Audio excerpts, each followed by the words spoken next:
يريد الله ليبين لكم ويهديكم سنن الذين من قبلكم ويتوب عليكم والله عليم حكيم. والله يريد أن يتوب عليكم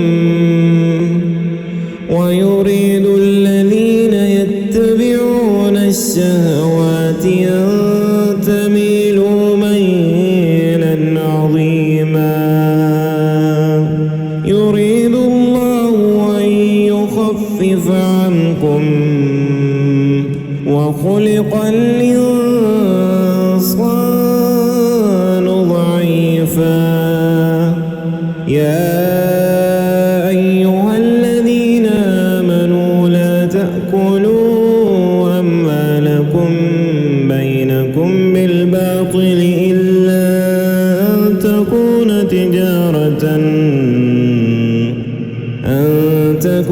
تجارة عن تراض منكم ولا تقتلوا أنفسكم إن الله كان بكم رحيما.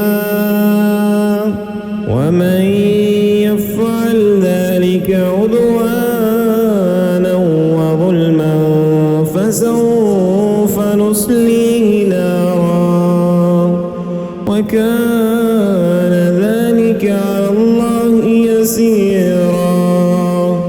إن تجتنبوا كبائر ما تنهون عنه نكفر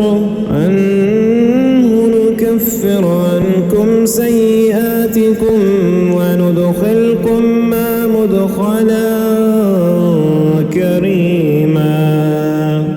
ولا تتمنوا ما فضل الله به بعضكم على بعض للرجال نصيب مما اكتسبوا وللنساء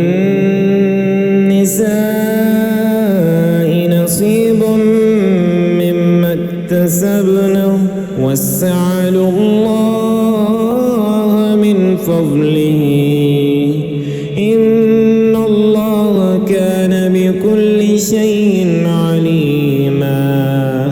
ولكل جعلنا موالي مما ترك الوالدان والأقربون والذين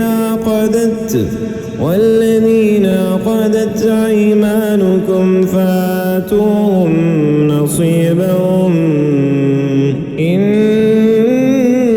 الله كان على كل شيء